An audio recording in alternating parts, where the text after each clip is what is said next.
It's Friday. It's for the culture. That's right. Lefty Podcast, brought to you by Onora Whisky, OnoraWhisky.com. It's that premium American whiskey, OnoraWhisky.com. And if you drink, by all means, make sure that you drink responsibly. Let's go. It's a great Friday. Marcus Freeman getting a handle on the Notre Dame program and pretty much putting it out there yesterday that he told his players, you know what? It's not the best path, but we must go this way to be the championship program that we want to be. We'll talk about that. We'll also talk to the coaches of the biggest games, not talk to the coaches, but hear from the coaches of the biggest matchups this weekend. Next two opponents after UNLV will be facing off this weekend, bro, as Dino Babers leads his orange down to Death Valley. That should be an interesting game to watch to scout out the next two opponents. That's right. For Notre Dame. That's right. It's going to be pretty cool. Then we'll dig into UNLV a little bit. We'll hear from head coach Marcus Arroyo and one of his players.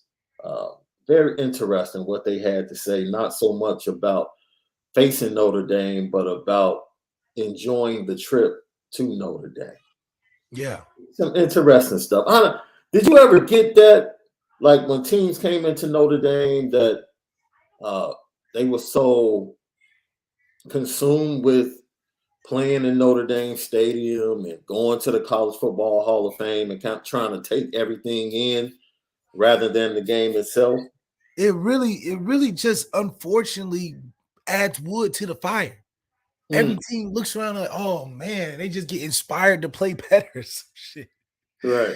It's like the opposite effect for them happens. They take in touchdown Jesus and they think it's for him. They think it's for them. Right. Touchdown Jesus ain't for y'all. Y'all out here playing like, you know.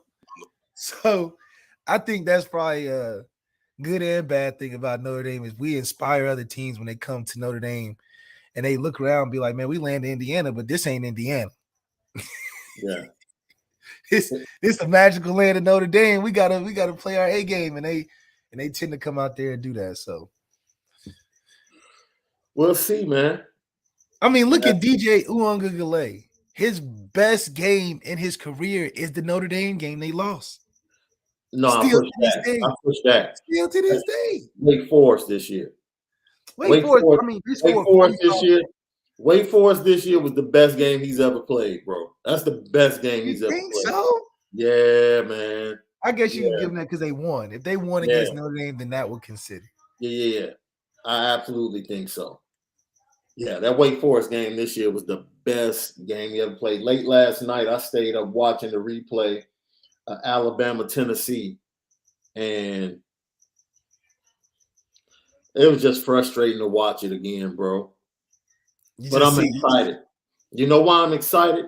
Because I watched that and I woke up and one of my kids is getting a look. Not a kid that I coach or anything like that, but a local kid that I know and I follow. Lincoln Way West, Cole Crafton, tweeted out this morning that he'll be visiting Notre Dame for the UNLV game. Okay. 6'3", 220. Quarterback, Lincoln Way West, dominant program in Illinois, produces all types of talent, Power 5. He's already a Louisville commit, 2024. Got me excited. Talked to him this morning. Said, congrats, boy. You getting a look from the Irish? He said, yeah. So they want me to come down. So I'm going to enjoy the weekend. Looking forward to it. I said, what are you looking at? He said, I'm going to be looking at the offense. That's when I said, Roop. Why? Why are you not trying to experience the campus, you know? Why are you not trying to take in everything that is offering 4 for 40? You know, 4 for 40. That's what you're going there for. You're looking at the offense. Why are you so detailed? So you know what my response was? Hey, the running backs Cole and 15. You'll be throwing to him for a couple of years. I had to counter, bro. I had to find a way to counter. He was like, I know. I saw him last week. I was like, there you go. There you go. You can throw to that monster. Yeah. You can throw to that monster. You can throw that monster. You can throw to him for at least 2 years. If not, maybe just one. But he'll make you look good. He'll make you look good. Oh, absolutely. And I think, and with that, making you look good, that's what you need at this point in time. We need somebody to make us look good. We know we have a talented team. Yeah. We need somebody to just put the makeup on us. Yeah. Who gonna put the makeup on? Yeah. Now that's a pretty girl right there. You know what else I did? I sent this clip to him.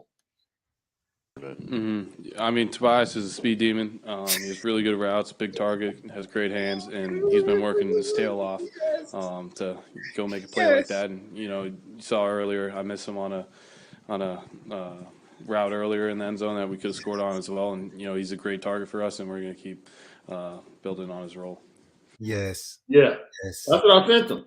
Yeah. I was like, oh, speed demon, great hands, great routes. Great routes.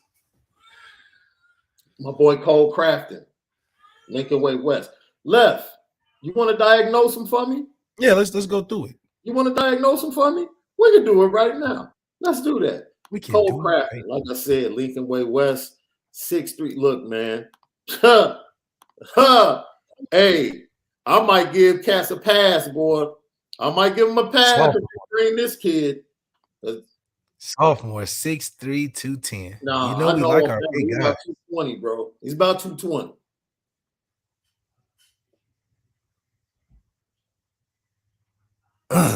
Stood Put on the money, yeah. I like that he got a drop. That tells me he got some technique practice. Yeah. Throw him upfield. I like that. Don't throw it out of bounds. That's the worst. Throwing go balls out of bounds. Why you throw it out of bounds? You got to play inbounds. Yeah. Yeah, get that feet adjusted, deliver the ball. Here we go. See, the best thing, too, I like already, it's not a bunch of just go balls. He's reading something. He ain't just out there just chucking deep balls the whole time. He's reading something. You get a rollout. Okay, easy completion. Put it on the money. Let's go. Mm-hmm. Put it on the money. Let's go. Quick game. Stay in the pocket. Deliver a strike. On the money. See, Drew Pine does that. He's just too short. At least he's going to stay in there and, okay, see the arm? Give him a chance. See where his eyes is looking. Okay. That's a good throw. A 15-yard out. Little touch. Just a little bit. There we go. He ain't just rocketing and shotting the ball like, our TB guy. See, I like that his film is diverse. You can see that he's got different drops, different reads.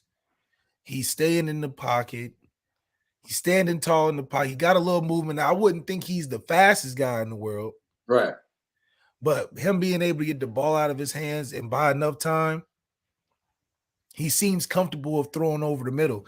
Right now, that'll change the room itself. We don't have a quarterback in the room that's comfortable of throwing it over the middle.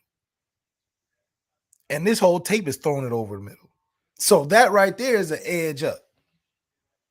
You see what I'm saying? We got guys that we love the outside, but we want guys that's going to threaten over the middle.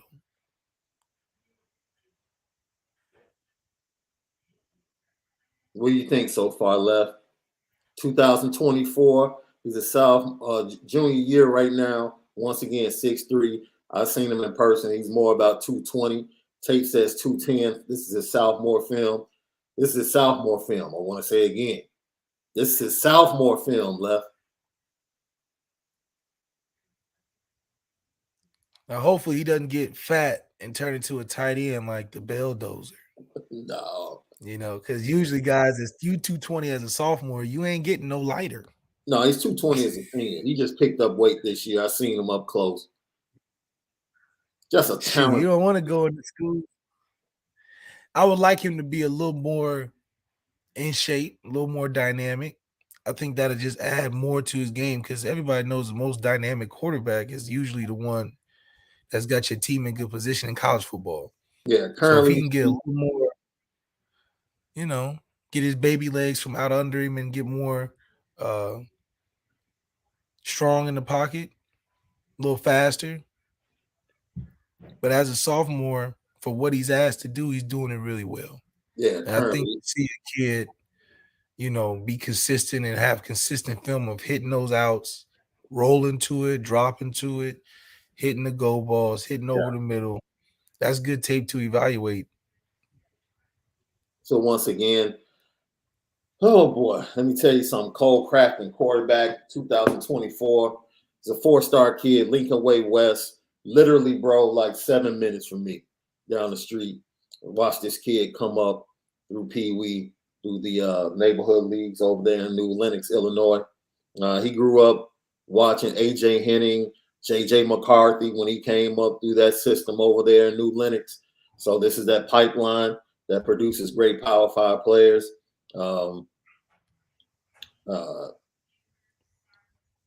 Just a great conference, man. They go up against Homewood Flossmoor, Lincoln Way East.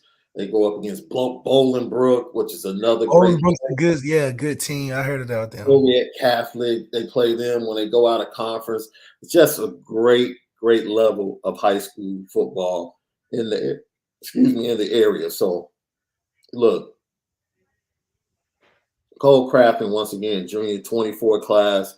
They're bringing him in. He is a Louisville commit right now. He's already committed to Louisville, but Notre Dame's bringing him in and trying to. I'll tell you now, he's interested. He's interested, bro. This isn't like a trip. Like, oh no. He's going in to do some digging. He's taking this trip to UNLV to do some digging, and he was waiting for the phone call. I can just. He was waiting for it. Yeah, man. I think Notre Dame. Is big out in that area in New Lenox. Huge. Huge. A lot of alumni live out there. It's a huge Catholic area as well. And the fact that Notre Dame allowed Michigan to get A.J. Henning and J.J. McCarthy, it was probably one of the biggest mistakes that Brian Kelly ever made in recruiting. Oh, yeah. 2 kids that come up through a system that pretty much promotes in a neighborhood that promotes Notre Dame football, to allow them, because that area all the way west to Joliet, all that area, Catholic, huge Catholic schools, big time Catholic school programs, just geared towards Notre Dame, and kids from that area should never, ever, unless they want to go play for Illinois, which is understandable, in state. Yeah. They should never bypass Notre Dame to go to Michigan, and losing out on both of those kids and seeing them play up in Michigan now. You get a kid like Cole Crafton that came up through that same system right now. Like you said, 6'3". I might be overestimating the 220. I know he's not as skinny as he was last year. Right. He has more muscle. So that's what you love to see, though. Love to see. Like I said, Left just broke down his film, told you what he loved, and that was just his sophomore film. Also, that's just a sophomore film. It's good. It's good. If you can extrapolate that to senior year, you got you a talent for sure. Yeah. So it doesn't. Look. The CJ Carr thing is going to be up to CJ Carr and his family. Honestly.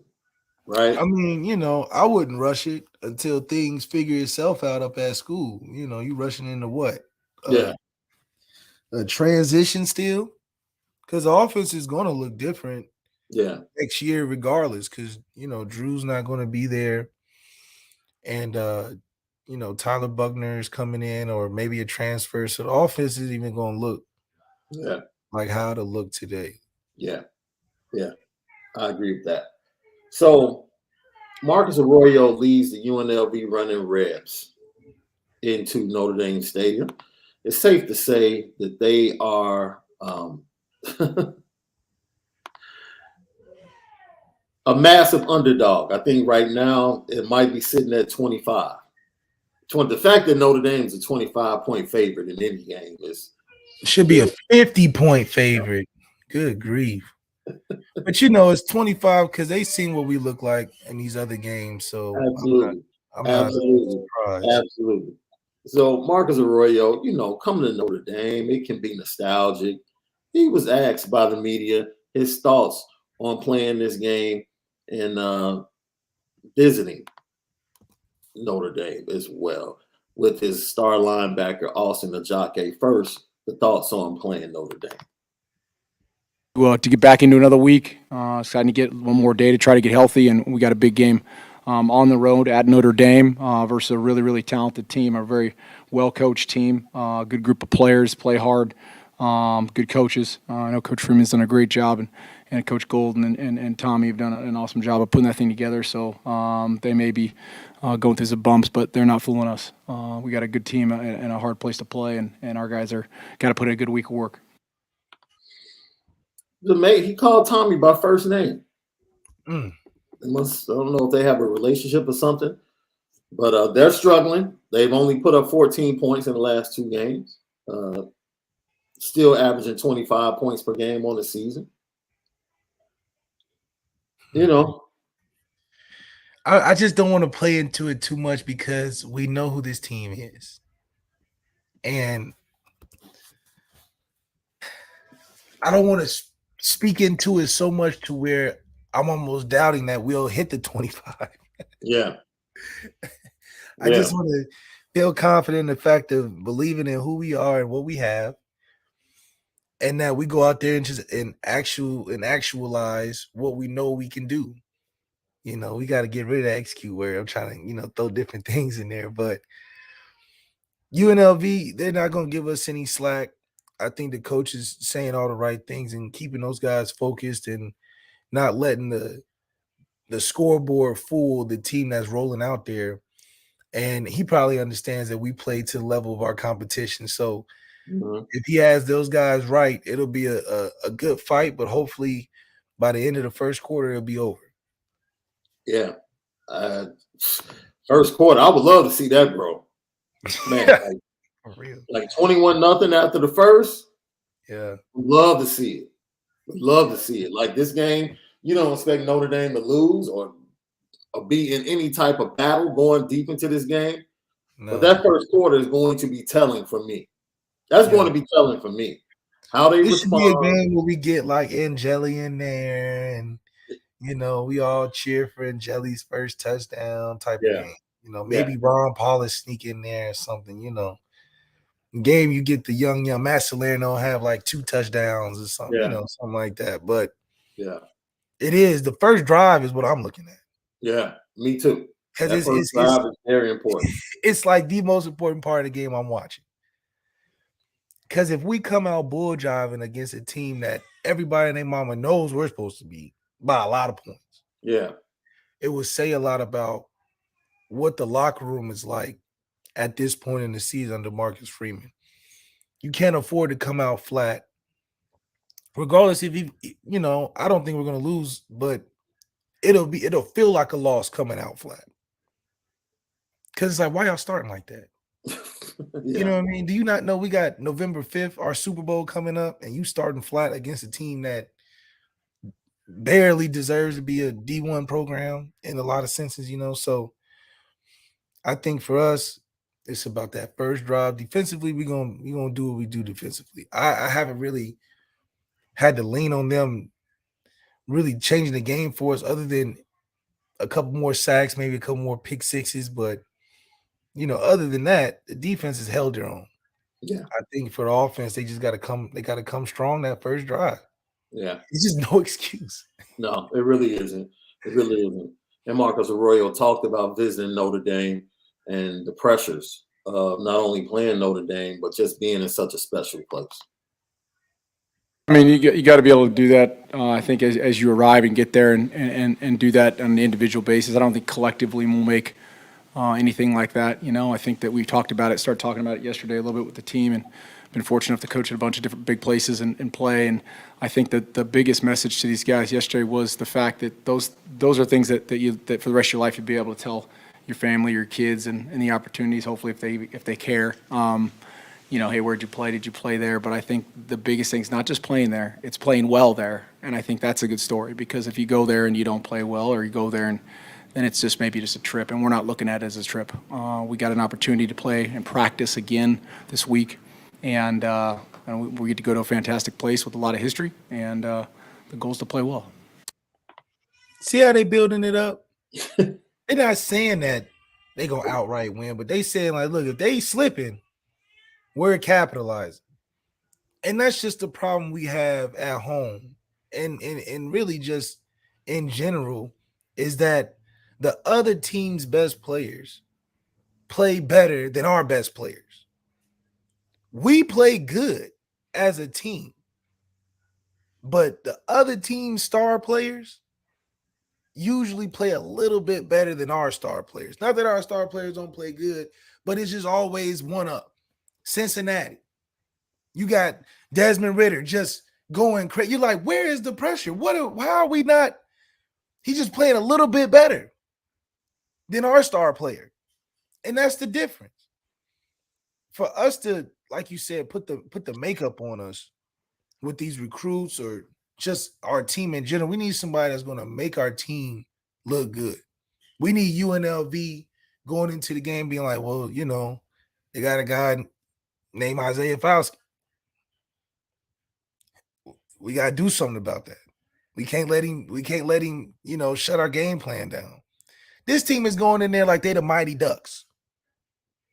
They're like, oh man, they're a good team. Nobody that I'll point out in particular. But if we go in there as a good team too, we might come out with a victory. No team is sitting there saying, shoot, if he's on, we in trouble. No team.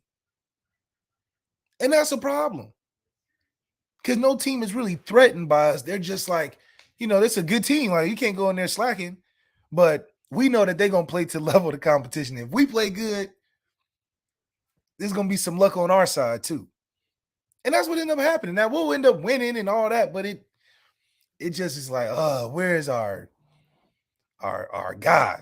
Where's the guy that I'm going to the jersey, the bookstore, getting that jersey ASAP? As soon as it hit the racks, I gotta get one. Back when I was playing, it was smooth jersey, and I'm getting the smooth jersey. Man-tie jerseys, and I'm getting the man-tie jersey. Two-it jersey, I'm getting a two-it jersey. Shoot, my jersey was in there for a little bit. So we need that guy. We got a lot of guys, but we need that guy. Guys that teams are worried about. Screen poppers that, you know, the commentators are like, man, if they keep giving him the ball, it's game over. Why are they not giving him the ball?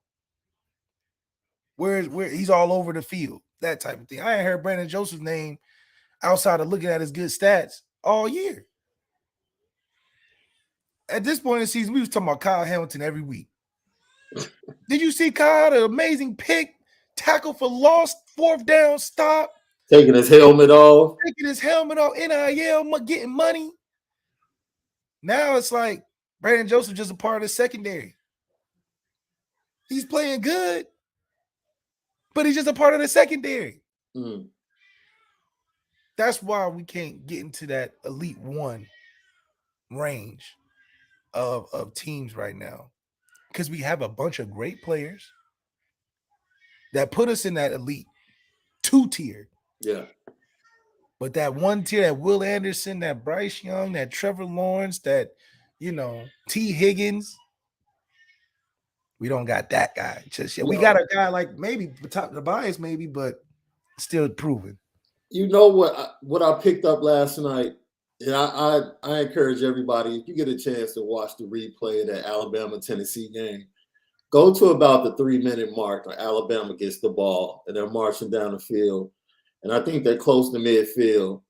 And it's like 2nd and 7 or something like that, 2nd and 8. And they get a false start by the wide receiver.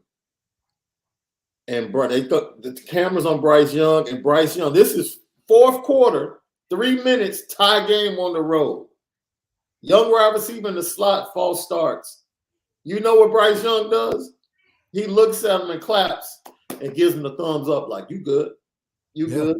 You straight. And 2 plays later, the same player catches a slant for a first down on 3rd and 7. It's like having that guy that you talk about just calms everything else down. That's like, right. Have Bryce Young calms everything else. Like, dude, don't worry about it. Yeah, like the Texas game. We got this. The Tennessee game. no matter how crazy the crowd was, how the momentum was swinging back and forth, I never felt like Alabama was out of any of those games. Yeah.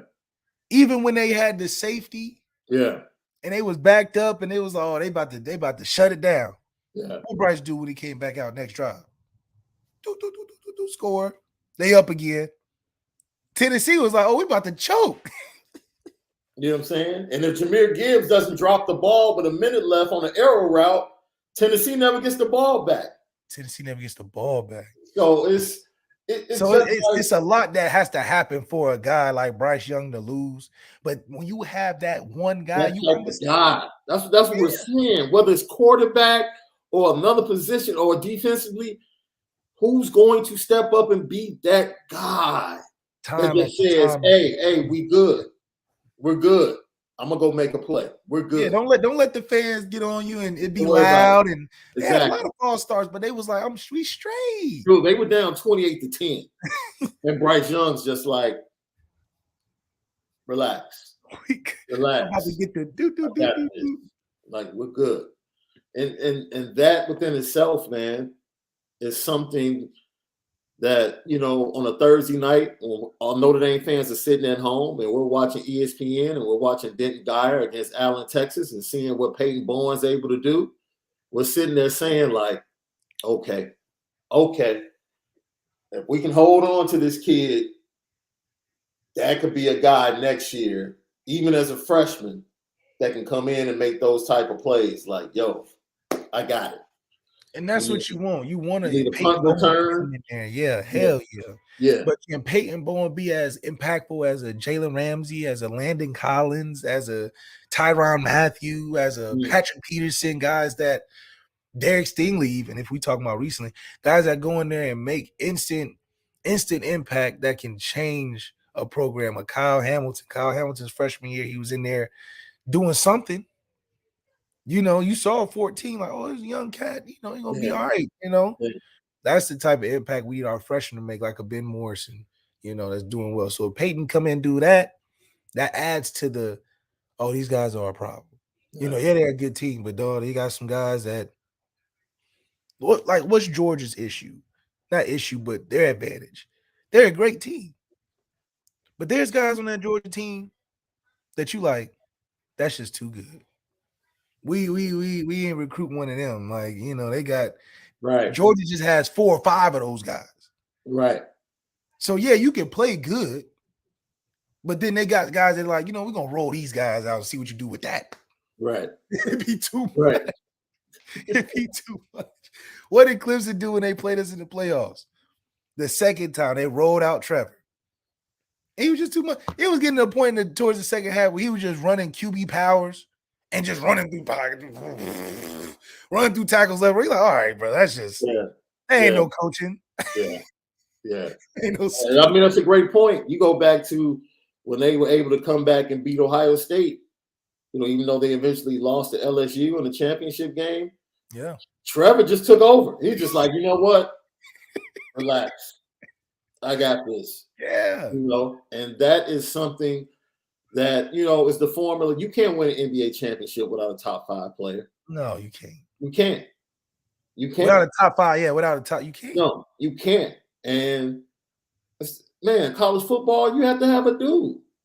That's it. You got to have a dude. You just have to have one, man. And all you need is 1 or 2. The teams that's killing it right now got 4 or 5. We just asking for 1 or 2. 1 or 2 beating Ohio State. Because a good team versus a good team, it was pretty even. But what happened at the end? Yeah. You had C.J. Stroud, a dude. Yeah. And fourth quarter, he went like 10 for 10. So it was like he just took the game over, Yeah. Another thing fans got a chance to watch is Oklahoma commit quarterback Jackson Arnold. Let me ask you the question, because this is something we wanted to talk about and we put in the description. Did Notre Dame drop the ball putting all their eggs in the Dante Moore basket? No, because we've never put that much energy. Especially, I think it was the right directed energy for a first-year head coach trying to get a foundational quarterback his first recruiting cycle. No, he's not wrong for that. I think if he was trying to dip in about 5 guys' pockets, you would be like, man, just go with one and, try to get you one. You're trying to get 5. So I think the way he put the effort in, really, he did everything right until, circumstances he couldn't control affect the situation. But goes back to why he needs to be the head coach and not the 1B head coach, So I think from a perspective of recruiting, no, but from recruiting Dante, he did everything he was supposed to do, in my opinion, if you're trying to really lock in a guy. Yeah. Now you playing rebound, get back, hustle back defense, trying to get somebody out towards the end. That's just the way the game goes. But to have a guy in the 24 class, I still think that sets a good precedent for people viewing you as a guy that's trying to get a guy. You're trying to get a dude. Yeah. The last 10 years, were we trying to get dudes? We were getting a lot of great players, but we were trying to get a dude, like a guy that you see like a Travis Hunter. We would have never went after Travis Hunter under BK. Why? We wouldn't go after no Travis Hunter just because he's the name alone. So if you don't have a conversation with a young lady, is that your girlfriend? Like, you spending time with a girl, but you don't have a conversation with her about what's up. Is that your girlfriend? Not if you're not fronting. Like, if she's not publicly owning you. And that's the only question. Like, I agree with you. I felt like, if you felt like that was the guy, the best guy, right? Like, you canceled visits from Chris Vazina and Jackson Arnold. Yeah. Right? You're all in with this guy. Canceled. Yeah, think about that. We canceled. This is our dude. He said he wants to come here. We had Cardell Tate on our show. Cardell Tate told us Dante's going to Notre Dame. He flat out told us that. So I can't fault Notre Dame for feeling like they had him in the fold. Even if he stays silent up until today, they still were going to have to battle teams to get him to sign in December. Yeah. Teams weren't going to stop coming after him. So, I mean, yeah, I agree. Like, as a first-time head coach, you're trying to establish your program, and the best way to establish a program is with a quarterback being at the face of it. And, they wanted the best one. They wanted the best one. They didn't want to keep flirting and upset the apple cart, and they locked in with him. And unfortunately, it didn't go the way. Because that's the proper way to recruit a quarterback that's a dude when you don't have a dude currently, right? Mm-hmm. If you was Alabama, it's like, okay, we can recruit Dante and a couple other guys because they know what it is over here. Mm-hmm. Notre Dame, you don't want to be Chris Vazina, Dante, because, these quarterbacks are divas. They're like, man, you recruiting 6, 7 other guys. I'm a dude. I don't need to be competing with X, Y, Z. So in terms of having the system set up the right way to be able to accept a top quarterback, I think he made those right steps. I don't think Dante didn't want to come because it was 6 or 7 other guys that we're recruiting and not being honest about. I think it came a battle of, waiting a little too long, and Notre Dame being who Notre Dame is, well, Tommy being who Notre Dame used to be, they, some mix-ups happen and you get what you get. However, we did pop out with something and getting the top quarterback with CJ Carr, but, there's a long time between now and then. Lucky Lefty podcast. So you remember this after the game? It was Houston Griffith, and he talked about what needs to happen moving forward. One thing, it's a loss. Like, one thing we got to do is just learn from it. All right, we got a bunch of guys that are they're team guys. It's a tough loss. It's a rivalry. But at the end of the day, we got to, take this L and just learn and improve and just keep working. We got a lot of games left this season. We just got to keep working. We can't hold our heads down. Like, we got a bunch of leaders. It's a bunch of guys that came back here for a reason. Like, we got a bunch of guys that are just ready to keep on finishing this season and just go out the right way. Like, we can't dwell about this game. We got to be able to move on and just be able to improve and get ready for next week. And for the guys that you speak of that came back to ultimately try to win a national championship, you guys have never had 3 losses at the midway point like this. How can you guys take something that you've never faced like this and try to be better for it and move past it? I've been in Notre Dame a lot of years, and just knowing adversity occurs, and being around Coach Bayless is our culture. We learn how to attack adversity, and at the end of the day, we just gonna learn how to improve, watch the film, get better, and we got to just move on. Like, we just got to move on and just know that the rest of the season, like, we dictate it. We can't let teams come in here and dictate the game. Like, we got to be better on defense, better on offense, better on special teams. It's a team. Like, everybody knows it, and everybody knows we just got to improve and just be better as a whole unit. Like, everybody, we're going to talk about it on Sunday. Like, Monday, Sunday, we're going to talk about it, review the game, and put it to rest. At the end of the day, that's what it's got to be. Put it to rest. Now, remember I told you when I heard that in Houston Griffith that he was talking to the coaches? Yeah. The young man said we can't let teams come in here and dictate to us. I want to, bring your attention to yesterday when Marcus Freeman spoke to the media, and I quote, "Last game defensively, we wanted to fill them out a little bit, fill Stanford out with what they were going to do. We can't do that. We can't be soft. We have to challenge our opponents." Houston Griffith told you. Dude, we can't be letting teams come in here and dictate to us. Wait a minute.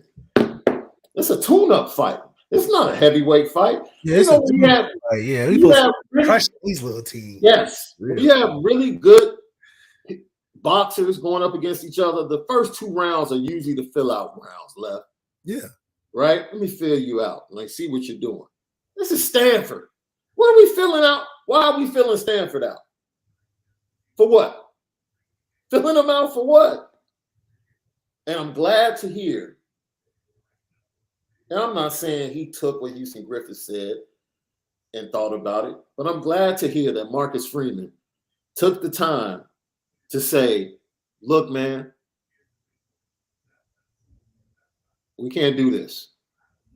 I understand you wanted to fill out and see what they wanted to do. We need to be on the attack.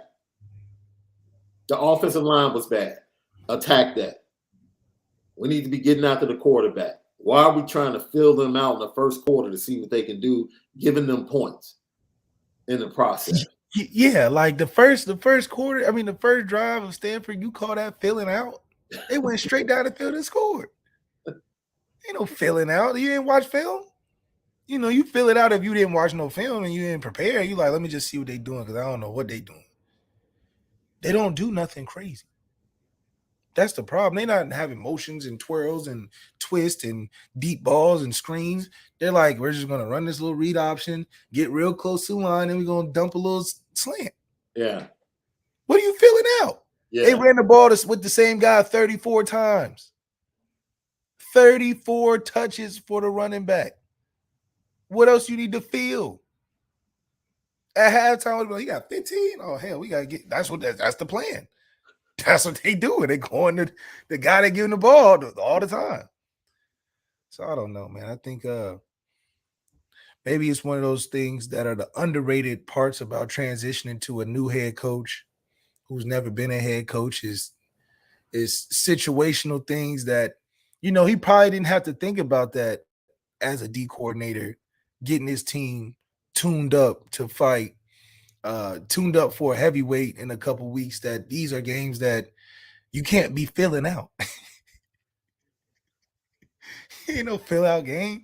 It's a game where you smash Stanford so bad that Clemson like, damn, we played them a couple weeks. They whooping ass down there. Let's go 2 weeks early. Let's check out that.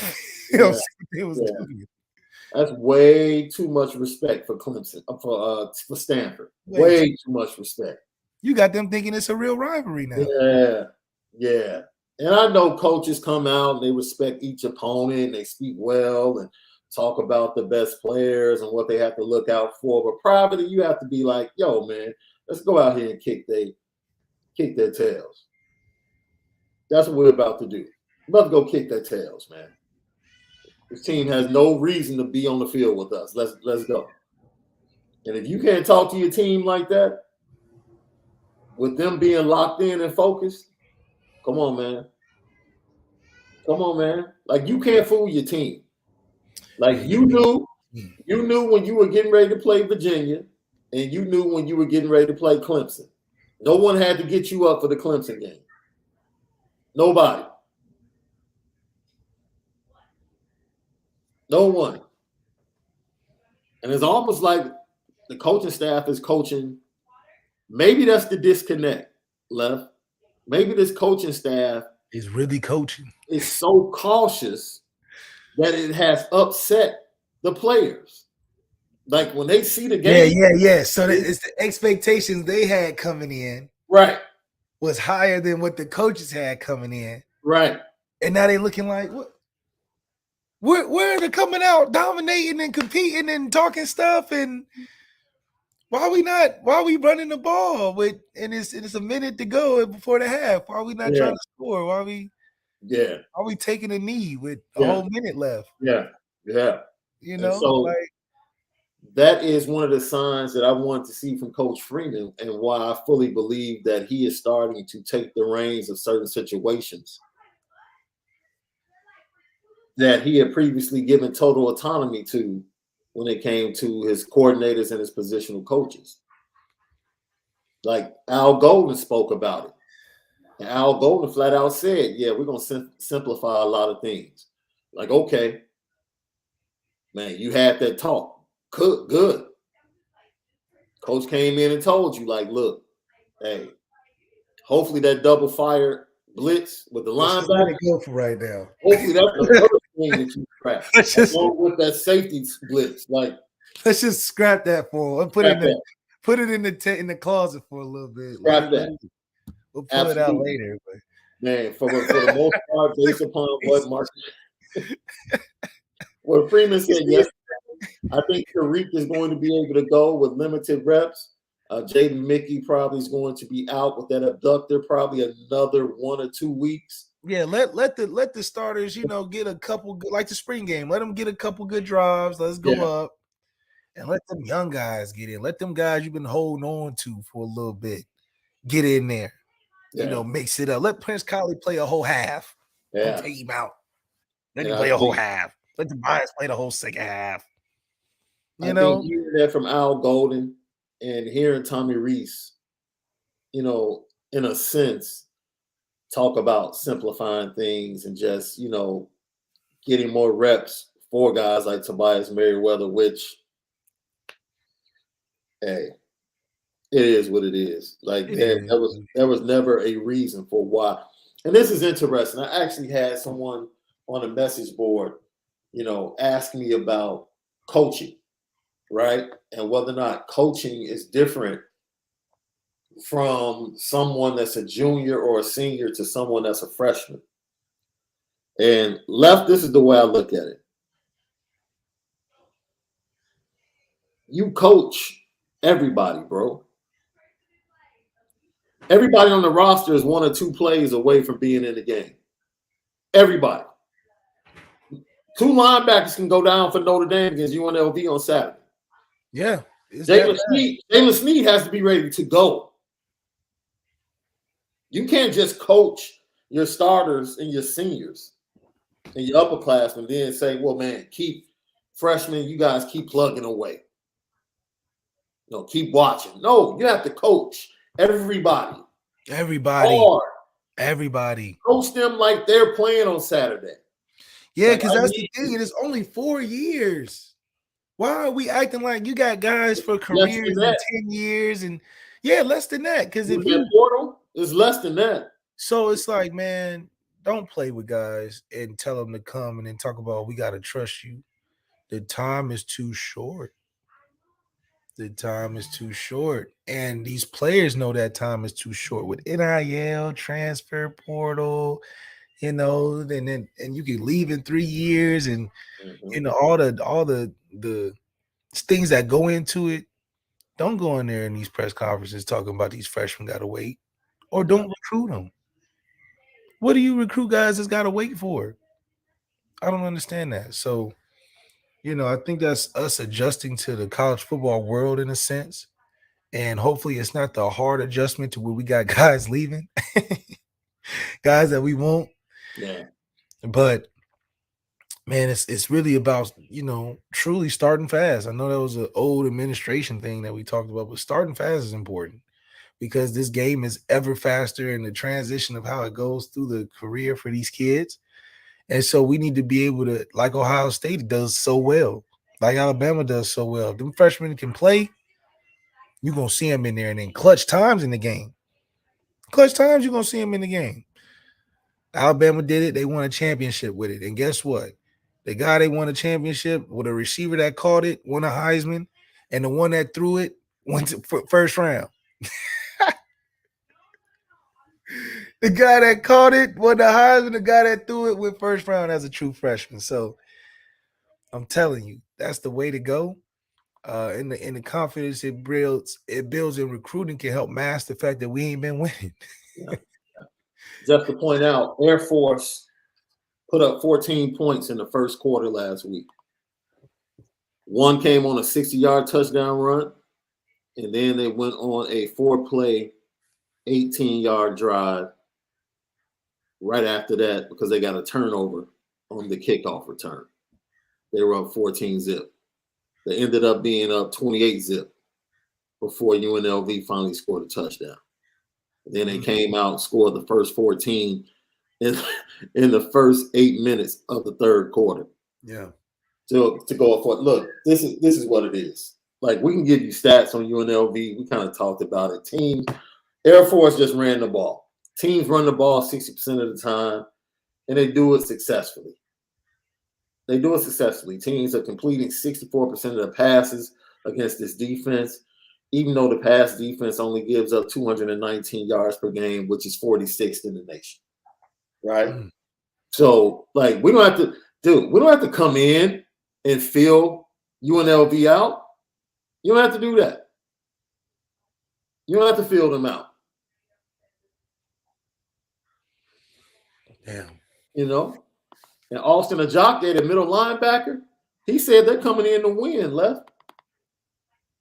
And for sure, but anytime you get an opportunity like this to go into a school like that and play the sport you love, it's a great opportunity. I mean, I definitely don't want to take it for granted, and it's cool to see the places that the game takes you.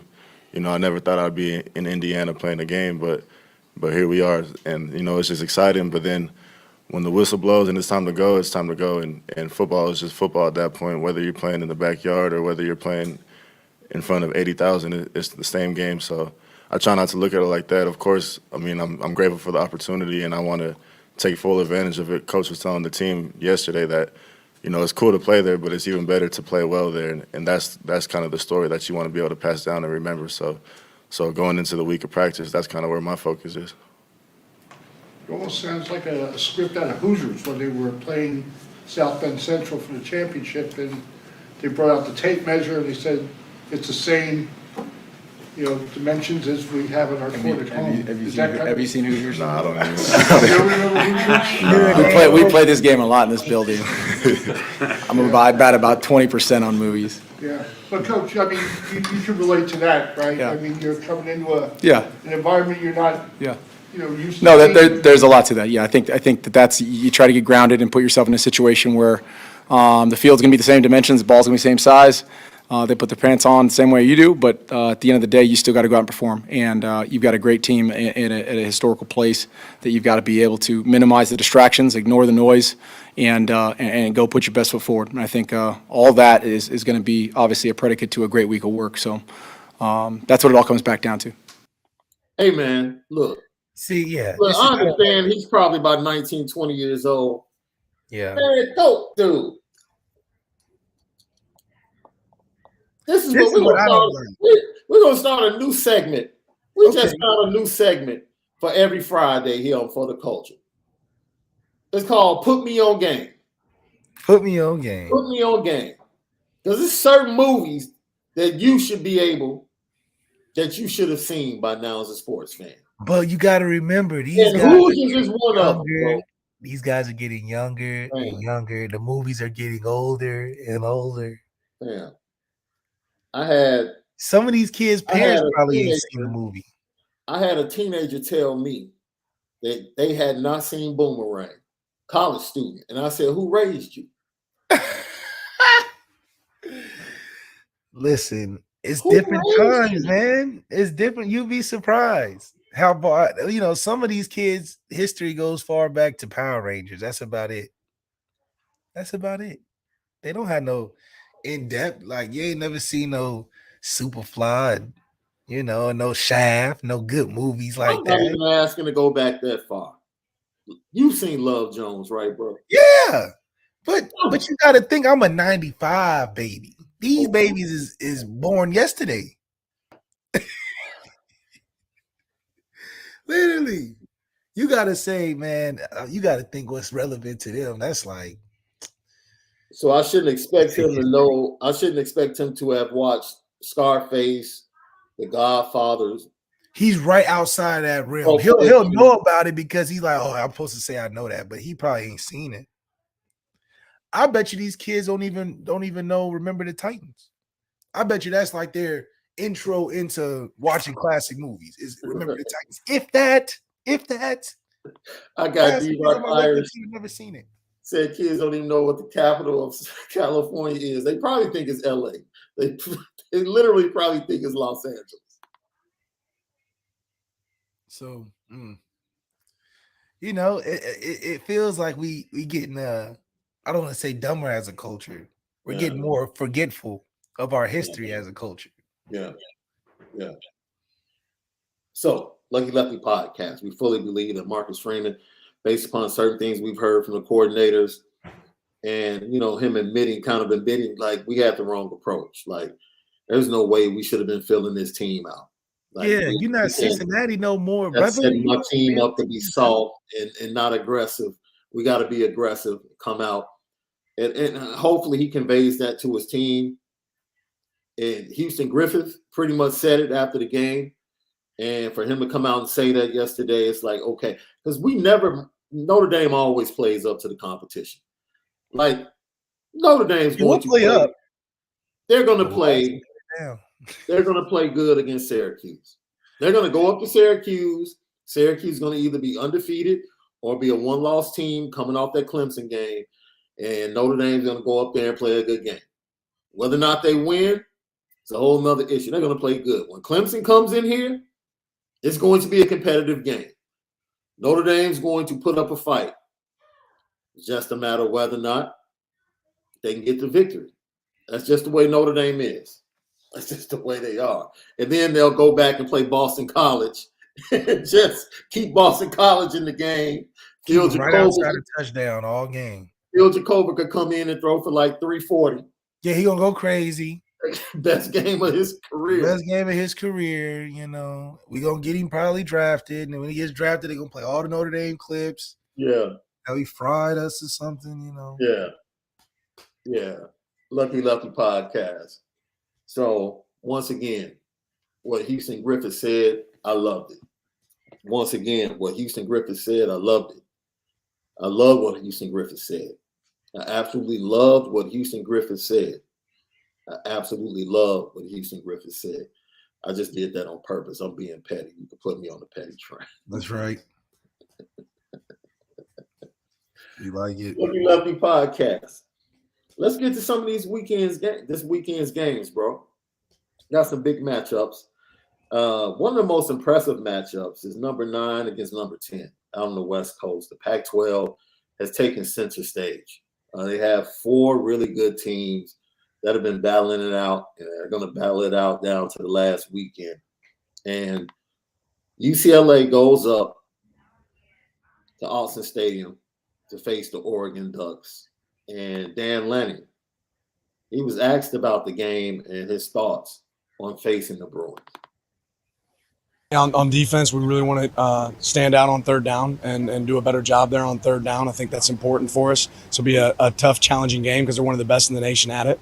Offensively, I think, being able to handle – we've had a lot of pre-snap penalties that we want to avoid. Being able to do a better job there on that end and then finishing in the red area, I think is really big.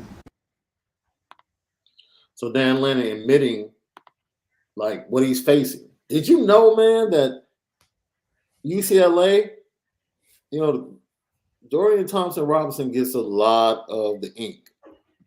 They're the number one offense and defense in the Pac-12. Over SC, huh? That Oregon State game has SC numbers up big. I mean, the Utah game didn't help. It exactly help. Yeah, Utah didn't help either. But UCLA is getting into the meat of the schedule too. Yeah. So this Oregon game ain't gonna be, high flying like it's been for them before. Yeah. They gotta play SC at some point. Yeah. It ain't gonna be. They're gonna have to go play Oregon State. Utah. They got all the teams. They still got Washington. Even be problems sometimes. So right. Yeah, that's right. When they get that, call us when they in the middle of November. That's where the pretenders and contenders, shake out. Yeah, Chip Kelly, he met with the media and he talked about, look, this is a full year process, man. Like we know we're undefeated, we know we're going on the road to face a good Oregon team, top 10 team, but take it one game at a time. Each week is its own season. So you got to kind of approach it that way. So what we've done in the past 6 weeks really doesn't have an effect on what goes on this week. What has an effect on this week is our preparation for this week. And I think this group, more than any since we've been here, has really truly understood that it's, what you've done in the past really is irrelevant. You just can't sit on your laurels and say, hey, we were average on Tuesday, average on Wednesday, average on Thursday, and can't figure out why we didn't play well on Saturday. And for us to play well on Saturday, it's more important than stacking up wins. It's more important than stacking up really good days just this week to affect the outcome of the game on Saturday. How you feel about that? Like each week is its own? You just gotta stay in the present moment of things. I think when you start reaching outside of the present moment, it can become overwhelming, especially if you're playing in a hostile environment with a game hyped up like it is. I think them playing at a high right now, UCLA, they probably want to stay in the present moment because they get too high, they might fall over or their wings might burn like the story Icarus. So I think for them, they just want to stay right in that midline, stay in that pocket, that white zone where they cooking, and hopefully carry that over into Oregon.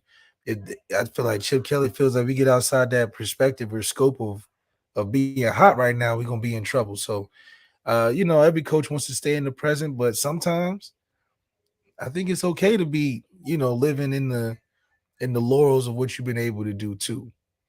How you feeling about this game? I think I'm gonna go with the number one run offense on the road.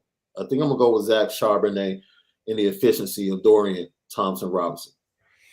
Yeah, quarterback run game when your quarterback can actually run is a good threat to have, especially in big games on the road, just because he got a lot more control and way more dynamic coming from one player as opposed to being dependent on a couple players that can do all of what he can do in one. So he can throw it, run it, and read option it.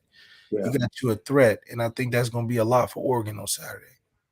Big game. Death Valley. Next two opponents for Notre Dame. Syracuse, Clemson, Dino Babers.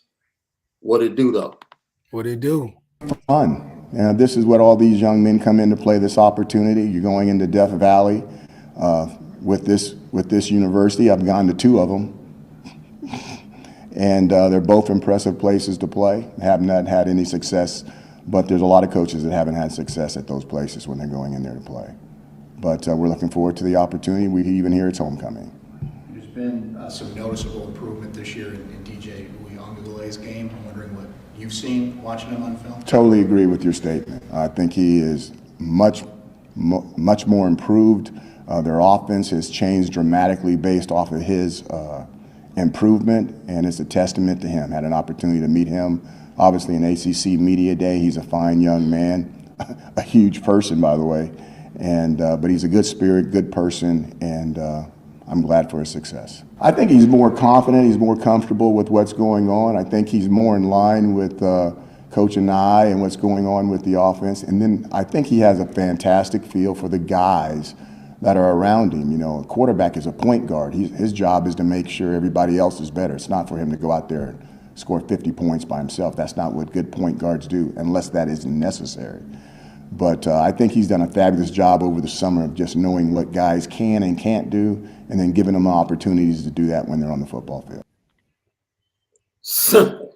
Even Dino Babers get it. Even Dino Babers. Know what your players can do. Give them the opportunity to do it. Man, what a novel concept. Lucky. That's ego, man. It's ego. You like, man, they gonna run my plays. I don't know what's so hard about it. It's my plays. It's easy. Just run it. Oh, man. Dabo Swinney. Dabo's a little afraid of that Syracuse Russian attack left. A great job in the run game. Schematically, they give you a lot of different looks, whether it be a fullback in there. Next thing you know, they're whamming you and dividing you in half off the stretch, or they're four wides, and they're playing with tempo. You know, they do a little bit of everything, but it starts with this quarterback. I mean, he's a kid from down here. You know, he's a great kid, a great young man. I mean, a really tough competitor. I got a lot of respect for him. He is as tough as they come. I mean, this kid loves to run the football, and I mean, he punishes people when he runs the ball. He doesn't look to get down. I mean, he's looking to run over you, and he's incredibly fast. You know, he's 6'4", 230-something pounds, and I mean, he can flat out run. So, you know, he's just more and more confident. You can tell their team has just gotten better and better as the season has gone. You see their confidence growing, their togetherness growing. They got a lot of belief, like our team, and I think that's again makes it a great matchup. They're physical up front. They got every starter back in the offensive line, every guy. They're all back. So it's a group that knows what they're doing. Scoring 36 points a game, 432 yards per game. Again, they're explosive, and they're really, really dangerous if they can get the run game going. Yo, 36 points per game, 432 per game, but this is the sleeper of this whole game, and that's the Syracuse defense. Only giving up 175 through the air per game, bro.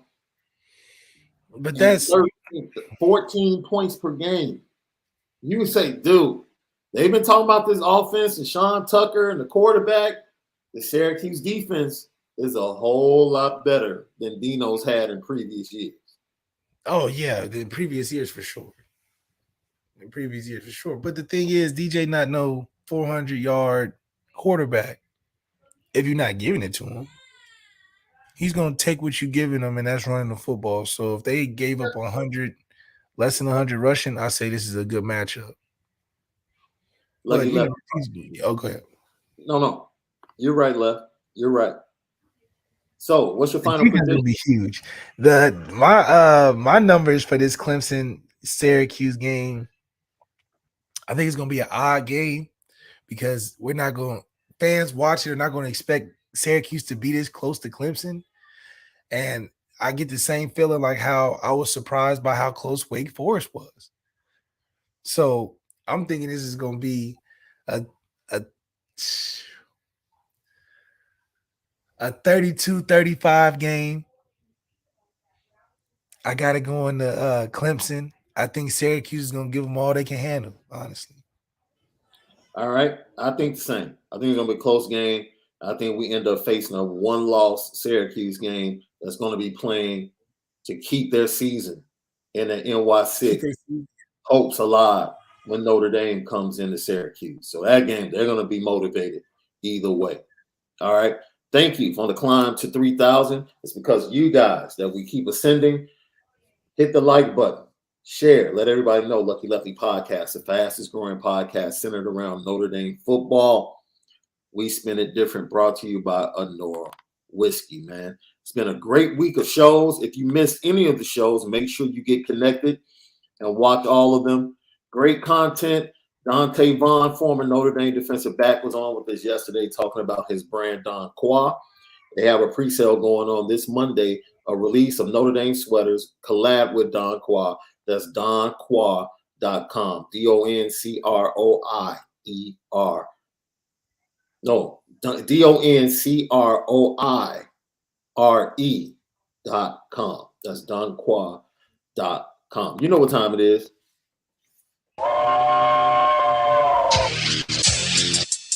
Petticoat.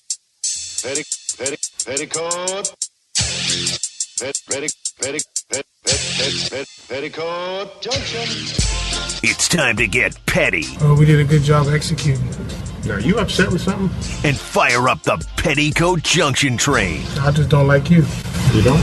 No. What is today's petty historic Petty Junction?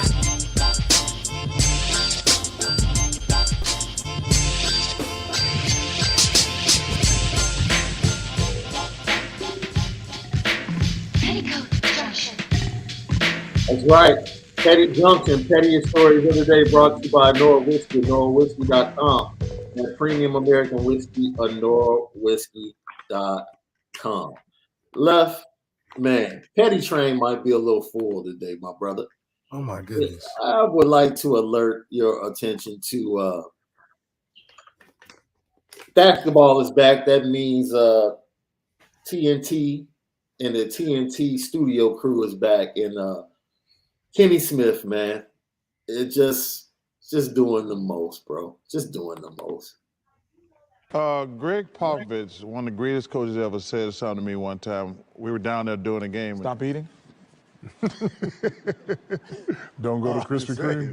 Not every play is designed for you. No. For us to score. No, not exactly. every plate is designed for you. It's not for other people. I hit a man with glasses. Okay, take them off. Keep it up. That's right. Hey, you got your choice. Hey, you making a lot of money. Please hit me. I'm looking for you. When they call your play, it's not for you. Okay, Kenny, so you're making a lot of money. You just got that new contract? Yeah, go ahead and hit you got me, a lot bro. of money. I'm ready. I done see what went down. I'm ready. He said, you got your choice, too. All three of us got to go. Man, I love those guys, man. Yeah. I love those guys. They keep it real with the money. You know? Yo, I'm being super petty right here, LL Nation, because, I don't know if most of you know, but it's a superstar on this show. Baker's pass came up short, and that turnover.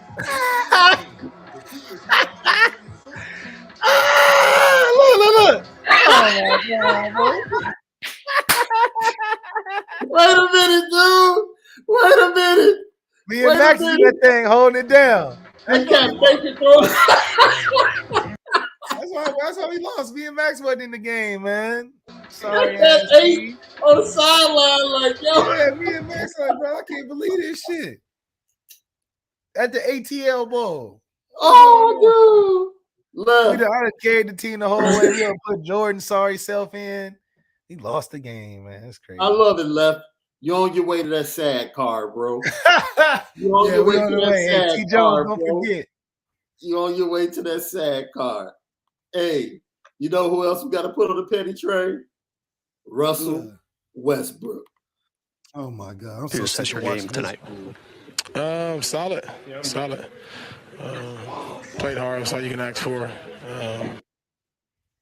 Wait, what? Wait, you see the stats? 2 points. 0 for 11 from the field. 4 assists, 5 steals. Hey, Russ, how did you play tonight? Personally, how would you assess your game tonight? Solid. Played hard. That's all you can ask for. They're petty for putting them stat line underneath, though. I don't remember seeing the stat line go underneath the player interview, bro. I really don't remember that. Bro. Do you ever remember that a stat line go underneath a LeBron interview after the game? I don't really. That's petty. That's petty. Bro, 4-11. Bro, do you realize there has not been a Los Angeles Laker to go 0 for 11 in a basketball game since 1965?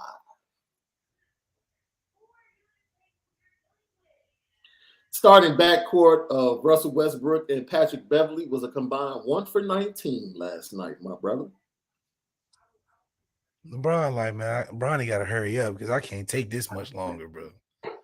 I was going to ask you, you going to some games this year, bro? You usually courtside. What's good with it? I had to pop up, but now that they playing like this, Anthony Davis already hobbling and bobbling already. Like, oh my God, bro! Like the season just started. You talking about got a back strap? Look like you got a sweet sweat band on or something. Like this man already is already broken up. It's 2 games in the season, so they're not getting 50 wins. They may not even make it that far. Russell Westbrook doesn't blow up the team on some crazy. He's like between being oblivious and being an angry dude. How you angry and you playing sorry? And you think it's not you. You like, yeah, I'm good, solid. 0 for 11, solid. 5 steals. Russ was trying to feel the Clippers out, bro. He had to stand for trying to get in that game flow, bro. Trying to get in that game flow. He was trying to he feel can't find the shots in the game flow. Like, it's really to the point where I'm like I start getting nervous when he gets the ball. Bro. He touched the ball. I'm like, something bad finna happen. Bro. Like, he gets the ball like he's a true spot-up shooter and lets it ride, bro. Yeah. Maybe he got that man said, bro, that man said he played decent. How would you assess your game tonight? Solid. Solid. Played hard. That's all you can ask for. I can't wait to watch Undisputed after this and see what they say about that. Shit, they're gonna be like, solid. That man said he played solid. The Lakers are terrible once again. It didn't even take 3 games into the season to figure that shit out.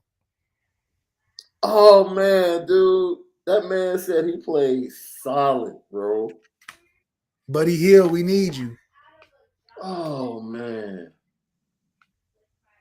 Man, we appreciate you guys. We'll see you tomorrow post-game. After that big UNLV victory. Because that's what we're going to talk about tomorrow. We're going to talk about a victory against UNLV.